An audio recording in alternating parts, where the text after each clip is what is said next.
Yes, we must proceed with the Obi Petroleum deal tonight. I need to know the truth about this deal.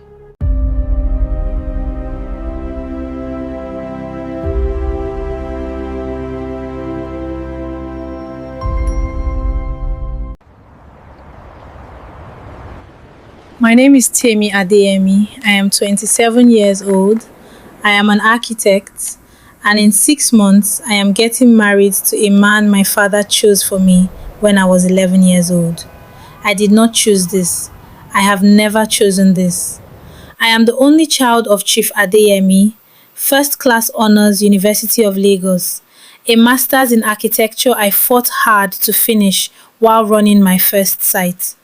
I built myself into someone undeniable, and none of it mattered because I was never being raised into a career. I was being raised into a settlement. I have spent my whole life learning how to build things that stand, and I never once got to build my own life. This is where it started. The Abuja plans are ready. Not with Excellent. love, Let's review them. with a handshake. I grew up in Abuja. My father is Chief Adeyemi, Adeyemi Oil and Gas, 3,000 staff, 2 offshore blocks, a name that opens doors before I even knock. I lost my mother when I was 8. Since then, it has been my father, his ambition, and me, learning early that in this family, love comes second to legacy. I built myself into someone he could be proud of. Top of my class, licensed architect by 24, running my own projects by 26.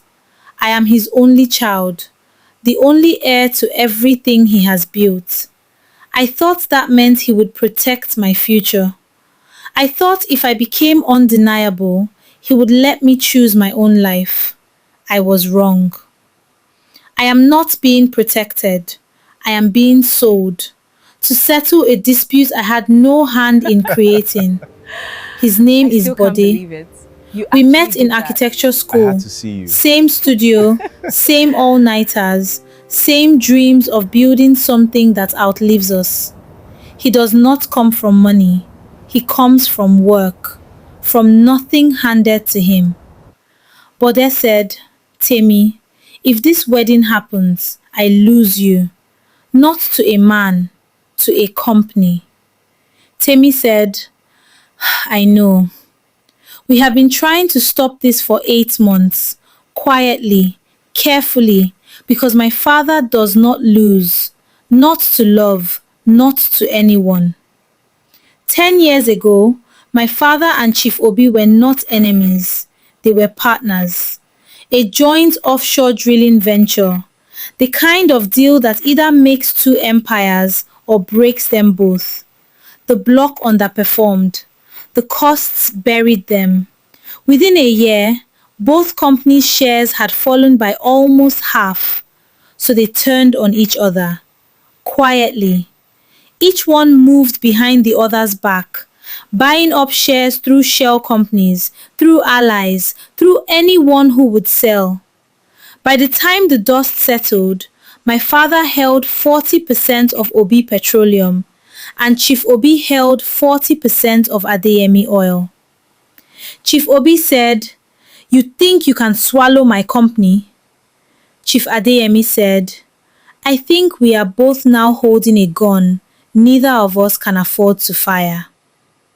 Neither man could move against the other without destroying himself in the process. A war neither of them could win.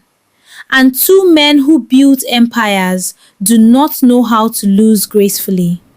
So they found another way to This win, agreement changed not with everything shares, for both of with us.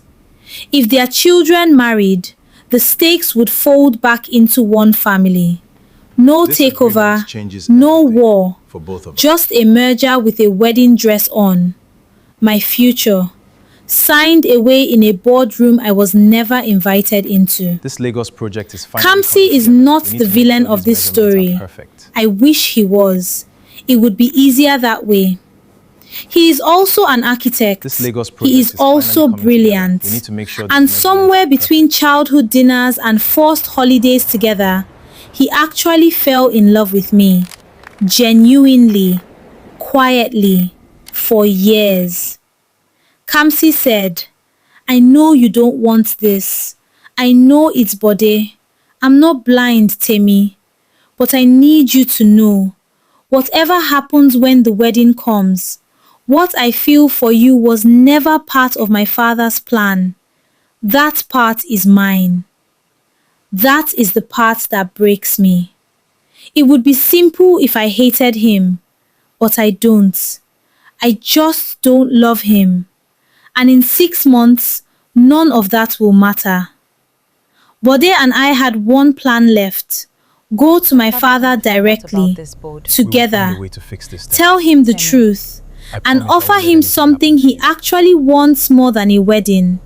A way to dissolve the share standoff without losing face. Bode found a structure, a buyback plan, something a banker cousin of his had modeled out. Bode said, if we can show him a way out that doesn't need a wedding, he might listen. Business first, Temi. That's the only language he speaks. We had 6 months on paper. I thought that was enough time to fight. We didn't know someone was already listening. Kamsi's mother is the only person in that family who ever really saw him. She heard him on a call with me. She heard enough. I don't think she meant to hurt us. I think she was trying to protect her son from a heartbreak she saw coming. But protection and betrayal can look exactly the same from where I was standing. By morning, my father knew everything. The buyback plan, Bode, all of it. About this deal. I thought we still had 6 months. But waiting was killing us slowly, and I was done being slow. So I did the one thing I swore I would never do. I brought Bode home. I told him everything. That I love Bode. That I have loved him for years, quietly, the same way I have done everything else in this family, quietly. And I told him the truth I had never once said out loud. I never wanted architecture. I wanted to study law. I gave that up because it was what he wanted. I have spent my whole life sacrificing my future to protect his image. This was the one thing I would not give up to. Temi said, Daddy, I did architecture for you, not for me. I wanted to study law. I gave that up because it was what you wanted. I have given you my whole life. I am asking for this one thing back. No, this is not a conversation. This marriage is not yours to cancel. It was never yours to cancel. Temi said, Then whose life is it, Daddy? Because it does not feel like mine. You will not embarrass this family. You will not undo what took me 10 years to hold together. This wedding will happen, with or without your blessing. I sat there and watched the only father I have left tell me my future was never a question to begin with, only an answer he had already given, years before I was old enough to disagree. But I want you to understand something. This is not the end of my story. This is just the moment he thinks he won.